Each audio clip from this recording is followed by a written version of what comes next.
আজকে এবং এই মুহূর্তে আমি যে অধ্যায়টি নিয়ে আলোচনা করব তা হচ্ছে রসায়নের ৩য় অধ্যায়। এই অধ্যায়ে মোট আমরা ৮ টি প্রশ্নকে বাছাই করেছি। ১ম প্রশ্ন হচ্ছে অরবিট এবং অরবিটাল কাকে বলে? অরবিট হচ্ছে এই ধারণাটা এসেছে আমাদের বোরের পরমাণু মডেল থেকে। অর্থাৎ বোরের পরমাণু মডেল অনুযায়ী নিউক্লিয়াসকে কেন্দ্র করে এর চারদিকে যে দ্বিমাত্রিক বৃত্তাকার পথে ইলেকট্রন পরিভ্রমণ করে সেই পথগুলোকেই বলা হচ্ছে অরবিট। কোয়ান্টাম বলবিদ্যা অনুসারে নিউক্লিয়াসের চারদিকে যে ত্রিমাত্রিক অঞ্চলে ইলেকট্রন খুঁজে পাওয়ার সম্ভাবনা সবচেয়ে বেশি সেই ত্রিমাত্রিক অঞ্চলকেই বলা হচ্ছে অরবিটাল। এর পরের প্রশ্ন, নিউক্লিয়ন সংখ্যা কাকে বলে? নিউক্লিয়ন সংখ্যা বলতে এখানে নিউক্লিয়াসে বিদ্যমান মৌলিক কণিকার সংখ্যাকে বোঝানো হচ্ছে। আর আমরা জানি যে নিউক্লিয়াসের মধ্যে দুই প্রকার কণিকা থাকে, প্রোটন এবং নিউট্রন।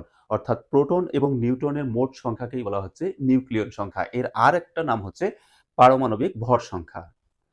তার পরের প্রশ্ন হচ্ছে আইসোটোপ কাকে বলে? একই পদার্থের বিভিন্ন ভরের পরমাণুগুলোকে বলা হয় পরস্পরের আইসোটোপ।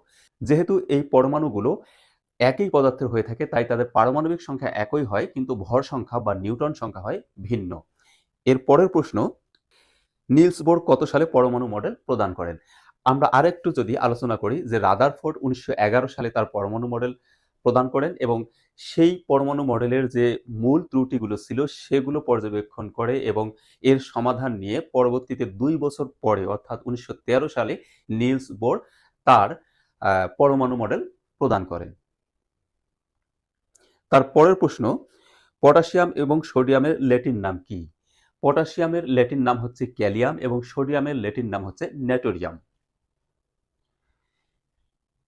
৬ নম্বর প্রশ্ন, পরমাণুর গঠন ব্যাখ্যা করতে কোনটি ব্যবহৃত হয়? পরমাণুর গঠন ব্যাখ্যা করতে কোয়ান্টাম মেকানিক্সের সহযোগিতা নেওয়া হয়। ৭ নম্বর প্রশ্ন হচ্ছে তেজস্ক্রিয়তা কি? অপেক্ষাকৃত ভারী মৌলের নিউক্লিয়াস থেকে আলফা, বিটা এবং গামা রশ্মির নির্গমনের এই ঘটনাকে বলা হচ্ছে তেজস্ক্রিয়। ভারী মৌলের নিউক্লিয়াস থেকে যখন আলফা, বিটা এবং গামা রশ্মি ক্রমাগত নির্গত হয় এর ফলে ওই নিউক্লিয়াসটা একসময় ভেঙে যেয়ে ভিন্ন পদার্থের নিউক্লিয়াসে বা ভিন্ন পরমাণুর নিউক্লিয়াসে পরিণত হয়।